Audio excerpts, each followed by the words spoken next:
자, 오늘 말씀은 믿음 안에 거하라입니다. 누구나 시작은 잘 할 수 있지만 끝까지 충성하기 위해서는 의리가 있어야 되고 또한 그때그때마다 바른 결정이 요구됩니다.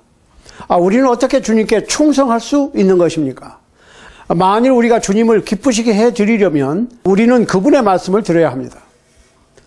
그러나 듣는 것만으로는 충분하지 않습니다. 우리는 그분의 말씀에 순종하고 끝까지 충성해야 하는 것입니다. 어떤 설교자들은 사람이 한번 구원받으면 항상 구원의 상태에 있는 것이고 그 구원을 절대로 잃어버릴 수 없다라고 믿습니다. 이것은 16세기에 개발된 인간적인 가르침입니다. 오늘날 어떤 사람들은 하나님의 사랑이 결국 승리할 것이므로 모든 사람이 천국에 가게 될 것이라고 제시하고 있습니다. 그리고 그들은 내세의 지옥이나 어떤 이들이 잃어버림을 당할 것이라고 하는 것에 대해서 의심합니다. 그들은 지옥에 관해서 말하는 것은 잔인한 일이라고 말하면서 성경을 자기들의 믿음에 맞도록 바꾸거나 무시해버립니다. 이런 교리를 보편주의라고 부릅니다. 만일 이 보편주의가 사실이라면 우리가 무엇을 믿든지 아니면 우리가 어떻게 살든지 문제될 게 없습니다. 만일 이 보편주의가 사실이라면 우리는 믿는 것조차 할 필요가 없을 것입니다. 성경은 분명히 사람이 하나님께로부터 타락될 수 있고 만일 사람이 하나님 믿기를 그만두거나 죄에게 지게 되면 그들의 구원을 잃어버릴 수도 있다고 가르치고 있습니다. 주님 예수께서 기독교인들에게 끝까지 충성하라고 경고하셨고 하늘 왕국에 들어가려면 바르게 살라고 경고하시는 것입니다.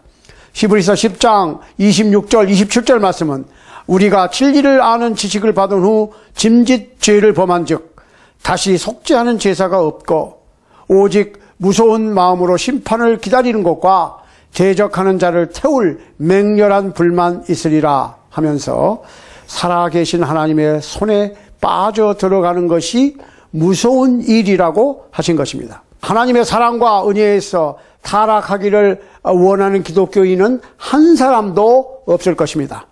그래서 우리는 어떻게 죄와 의심의 함정을 피할 수 있을까를 숙고하고 있습니다. 저는 천국 가기를 원하는데 여러분도 그러시리라고 믿습니다. 그러면 우리는 하나님께 충성하는 것이 요구됩니다. 그래서 하나님께서 무엇이라 하셨는지 하나님의 말씀을 알아보는 것이 필요한 것입니다. 자, 오늘 읽을 말씀은 히브리서 2장 1절로 4절 말씀입니다. 그러므로 우리는 들은 것에 더욱 유념함으로 우리가 홀로 떠내려 가지 않도록 함이 마땅하니라. 천사들을 통하여 하신 말씀이 견고하게 되어 모든 범죄함과 순종하지 아니함이 공정한 보응을 받았거든. 우리가 이같이 큰 구원을 등한히 여기면 어찌 그 보응을 피하리요. 이 구원은 처음에 주로 말씀하신 바요 들은 자들이 우리에게 확증한 바니 하나님도 표적들과 기사들과 여러 가지 능력과 및 자기의 뜻을 따라 성령이 나누어 주신 것으로서 그들과 함께 증언하셨느니라. 성경은 갈라디아서 5장 4절에서 분명히 은혜에서 떨어지는 것에 대해서 말합니다.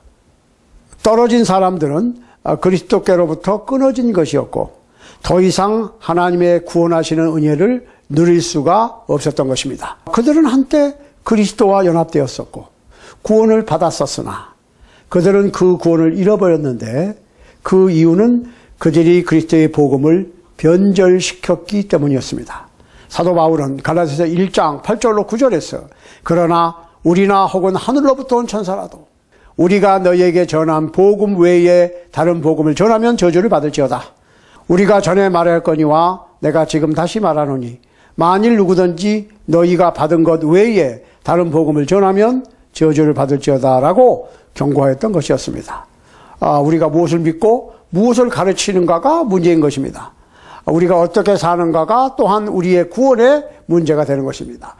성경은 베드로후서 2장 20절 21절로 말합니다. 만일 그들이 우리 주 대신 구주 예수 그리스도를 알므로 세상의 더러움을 피한 후에 다시 그 중에 얽매이고 치면 그 나중 형편이 처음보다 더 심하리니 의의 도를 안 후에 받은 거룩한 명령을 저버리는 것보다 알지 못하는 것이 도리어 그들에게 나으니라.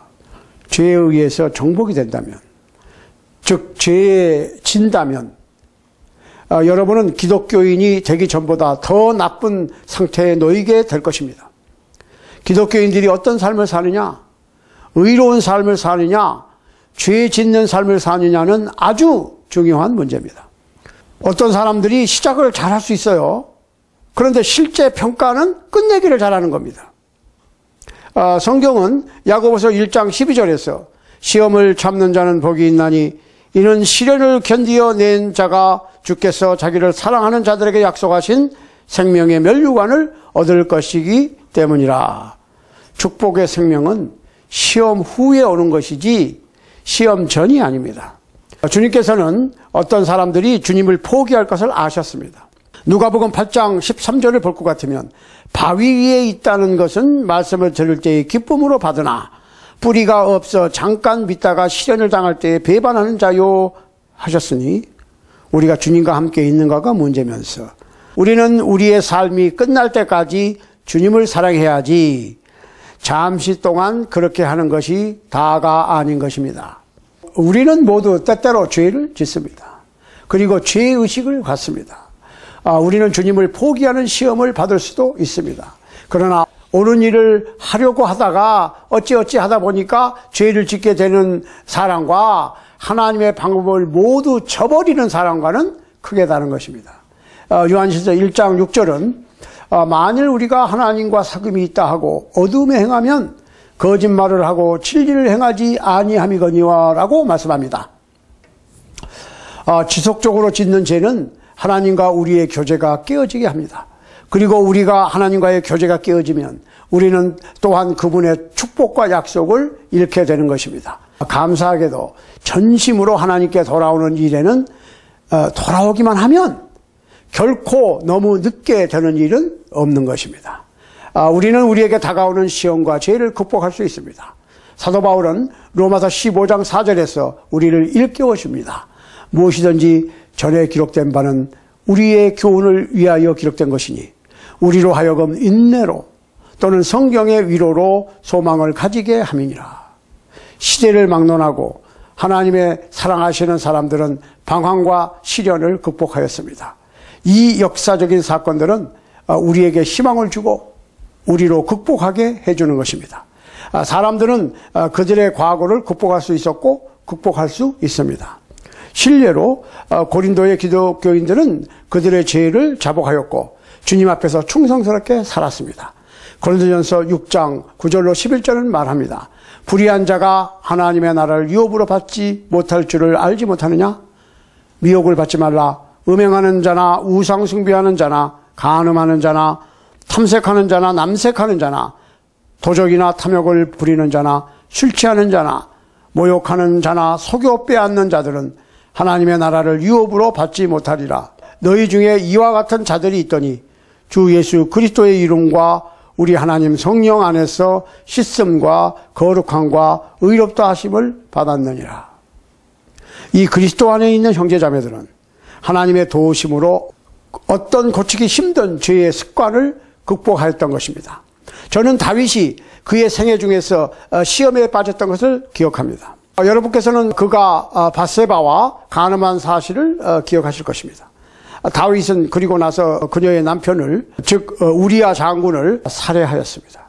이것은 분명히 그의 일생 중에 최악이었을 것입니다. 그러나 그는 회개하였고 하나님께로 돌아왔습니다. 그는 포기하지 않았던 것입니다.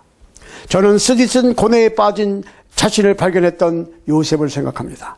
그것은 자신의 탓이 아니었습니다. 그는 그의 형제들에게 의하여 노예로 팔렸었습니다.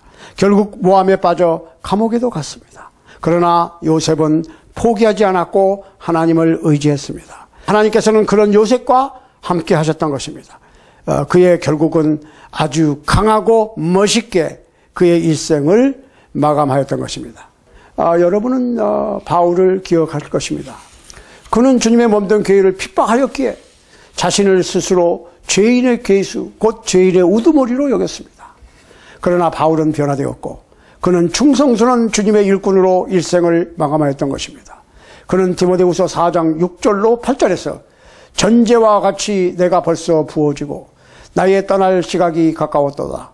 나는 선한 싸움을 싸우고 나의 달려갈 길을 마치고 믿음을 지켰으니 이제 후로는 나를 위하여 의의 면류관이 예비되었으므로 주 곧 의로우신 재판관이 그날에 내게 주실 것이며 내게만 아니라 주의 나타나심을 사모하는 모든 자에게도니라 라고 하였는데 그의 일생은 정말 거칠고 험하였고 일반 사람들 같지 않았지만 그는 포기하지 않았습니다.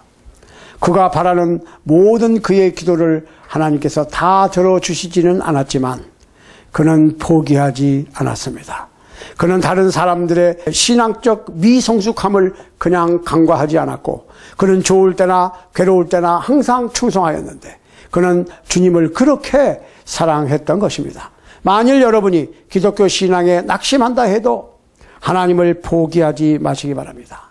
많은 사람들이 교회나 기독교를 비난하는데 보통 그들이 기독교인다우게 살아야 하는 것에 실패했을 경우에 그렇게 합니다. 사람들은 자신의 죄를 회개하기보다는 그리스도를 비난하는 것이 더 쉬운 일일 것입니다. 주님께서는 마태복음 7장 13절 14절에서 좁은 문으로 들어가라. 멸망으로 인도하는 문은 크고 그 길이 넓어 들어가는 자가 많고 생명으로 인도하는 문은 좁고 길이 협착하여 찾는 자가 적음이라 라고 말씀하셨습니다. 자, 어느 누구든지 대중을 따라간다면 멸망에 이를 것이나 힘써 옳은 일에 결정하기를 다하여야 할 것입니다.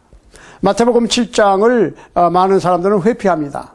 많은 사람들은 거의 모든 사람들이 구원될 것이라고 생각하지만 그 쉽고 인기 있는 방법이 우리를 멸망으로 인도하는 것입니다.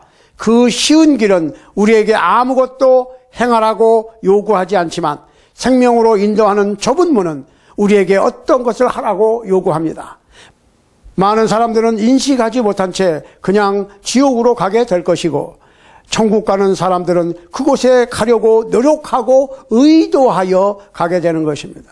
히브리서 기자는 12장 1절로 2절에서 우리에게 인내할 것을 요구합니다. 이러므로 우리에게 구름같이 둘러싼 허다한 증인들이 있으니 모든 무거운 것과 얽매이기 쉬운 죄를 벗어버리고 인내로써 우리 앞에 당한 경주를 경주하며 믿음의 주요 또 온전케 하시는 이인 예수를 바라보자.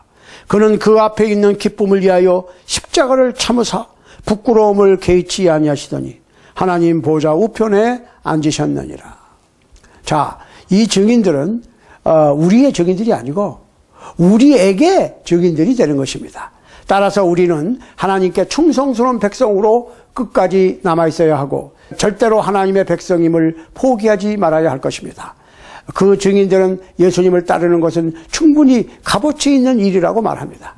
만일 우리가 예수님께 우리의 눈을 고정시키게 되면 우리의 목표를 잃지 않게 될 것인데 그 목표는 천국에서 주님과 영원히 사는 것입니다.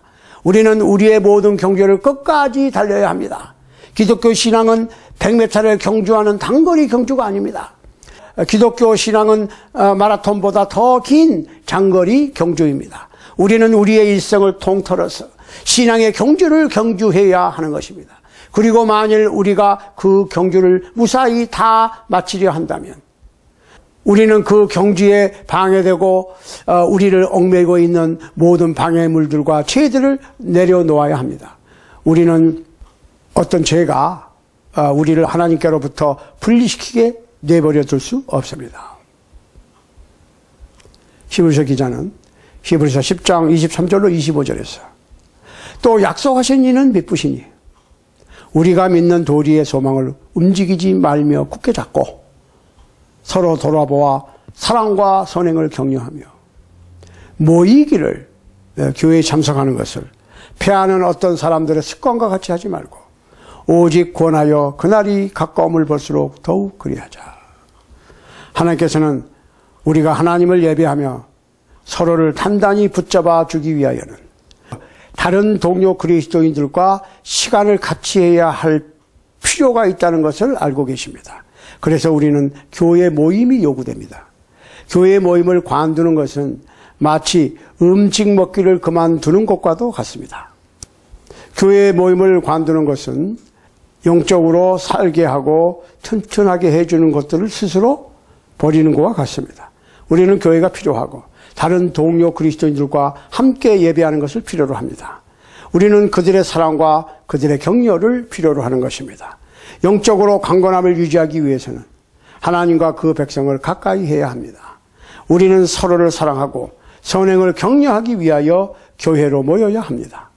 서로를 격려하기 위하여, 서로로부터 배우기 위하여, 서로를 축복하기 위하여, 서로 성장하기 위하여 우리는 교회로 모여야 하는 것입니다.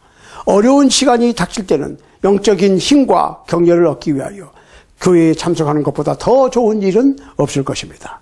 여러분께 닥쳐온 문제를 이해하는 어떤 사람들이 거기 있어서 여러분의 모든 몸부림과 가슴 아픈 일들을 극복할 수 있도록 도울 것입니다. 기도와 찬송과 주님의 만찬과 하나님의 말씀을 경청함으로 하나님께 계속적인 충성을 유지하시기 바랍니다.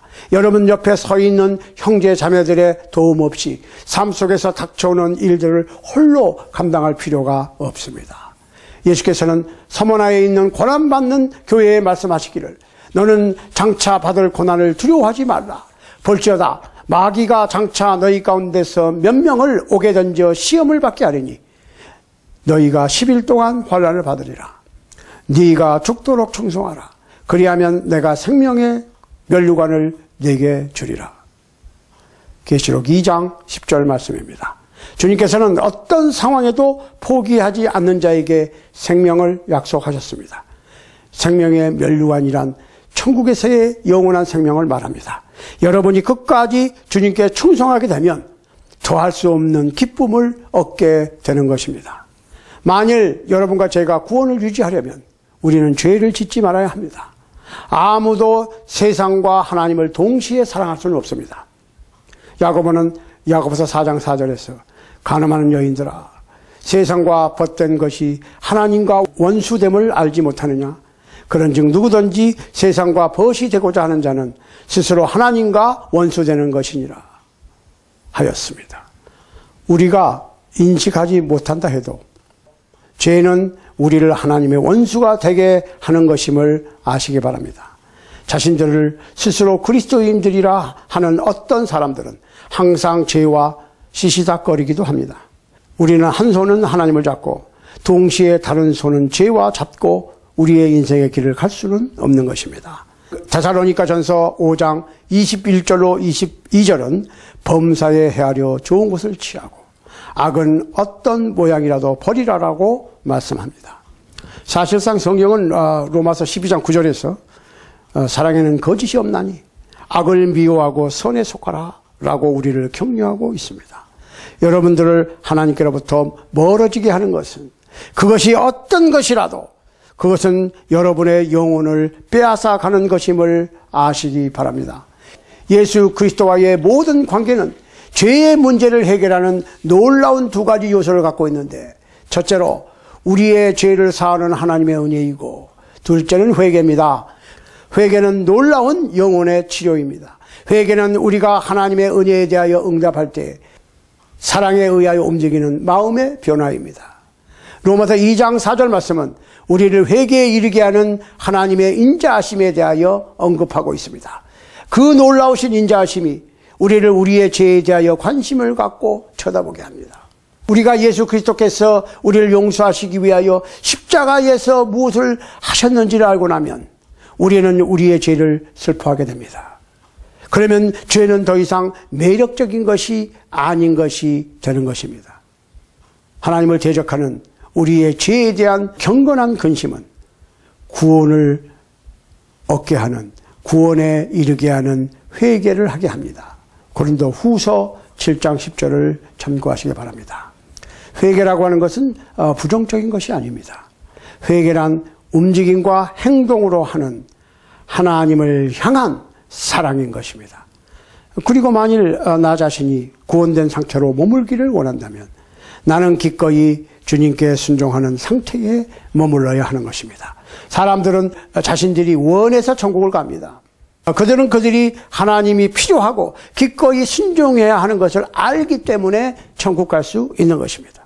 바울은 빌립보서 2장 12절 13절에서 그러므로 나의 사랑하는 자들아 너희가 나 있을 때뿐 아니라 더욱 지금 나 없을 때에도 항상 복종하여 두렵고 떨림으로 너희 구원을 이루라.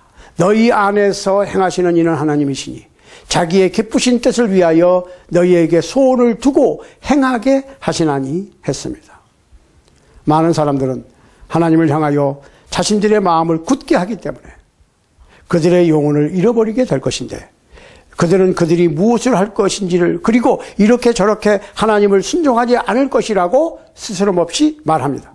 그들은 그들이 그분께 사사건건이 동의하지 않을 것이므로 하나님을 향한 배반을 멈추지 않을 것입니다.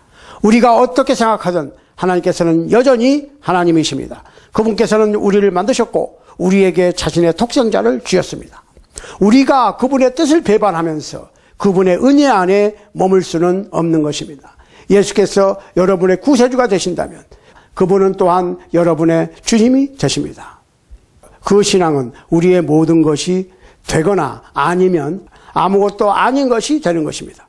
따라서 우리가 죄를 지면서 하나님의 은혜를 얻을 수 있다고 하는 생각은 어리석은 생각일 것입니다. 예수께서는 그분께 순종하는 자들에게 영원한 생명의 근원이 되십니다. 히브리서 5장 8절로 9절. 배반하는 자들과 그분의 가르침에 순종하지 않는 사람들은 성서 안에 있는 생명의 약속에 해당되지 않습니다. 구원의 상태로 머물기 위해서 우리는 우리 자신을 하나님의 사랑 안에 있게 해야 하는 것입니다. 유다서 20절, 21절을 참고하시기 바랍니다. 하나님께서 우리를 사랑하시고 이 세상의 그 무엇도 우리를 하나님의 사랑에서 끊을 수 없습니다. 그러나 동시에 우리 자신이 하나님을 사랑하기를 멈출 수 없고 우리는 결코 하나님의 사랑에서 벗어날 수가 없는 것입니다. 우리는 강렬한 우리의 사랑과 열심을 유지해야만 합니다. 사랑이 없는 나의 선행은 소리나는 구리와 울리는 꽹과리에 불과한 것입니다. 사도 바울은 고린도전서 13장 2절에서 사랑이 없으면 나는 아무것도 아니다 라고 했습니다. 하나님의 사랑 안에 거하시기 바랍니다. 절대로 포기하지 마시기 바랍니다. 그것은 여러분이 어떻게 시작하느냐의 문제가 아니라 어떻게 끝내는가의 문제입니다. 절대로 하나님을 포기하지 말아야 할 것과 여러분의 믿음을 포기하지 않아야 할 것에 대하여 결정을 해야 할 것입니다. 그래서 우리 주님 예수 그리스도께서는 그러나 끝까지 견디는 자는 구원을 얻으리라 마태복음 24장 13절 하신 것입니다. 그렇습니다. 이 말씀은 언제나 진리인 것입니다. 악마는 여러 가지 다양한 방법으로 여러분이 덫에 걸리게 하려고 하고 있습니다. 그것은 여러분의 영혼을 잃어버리게 할 수 있는 요인이 되는 것입니다. 주님과 함께 하시기를 바라고 절대로 포기하지 마시기 바랍니다. 계속해서 성서를 연구하시기 바랍니다. 쉬지 말고 기도하시기 바랍니다. 교회에 참석을 계속하시기 바랍니다. 죄를 멀리 하시기 바랍니다. 여러분의 죄를 위하여 십자가에서 죽을 만큼 여러분을 사랑하신 주님과 함께 하시기를 바랍니다. 그리스도인이 되려면 예수께서 구세주이시며 살아계신 하나님의 독생자이심을 그리고 우리의 주님 되심을 전심으로 믿어야 하고 죄에서 돌이켜서 하나님 아버지께로 돌아서는 회개를 해야 하며 다른 사람들 앞에서 예수님의 이름을 고백하고 죄 씻음을 위하여 침례를 받으셔야 합니다. 주님을 향한 사랑과 믿음으로 순종하시기 바랍니다. 기도하시겠습니다. 하늘에 계신 아버지, 저희의 생명을 주시는 말씀에 무한한 감사를 드립니다. 저희가 그 생명에서 흘러 떼내려 가버리지 않게 도와주시고 항상 주님께 가까이 하여 말씀을 듣고 충성된 그리스도인으로 그리스도인의 삶을 살도록 도와주시기를 원하며 또한 예수 그리스도의 십자가의 보혈로 우리 죄를 용서해 주신 크신 사랑에 감사드립니다. 아버지 하나님, 아버지의 모든 뜻에 사랑으로 순종할 수 있기를 예수 그리스도 이름으로 간구합니다. 아멘.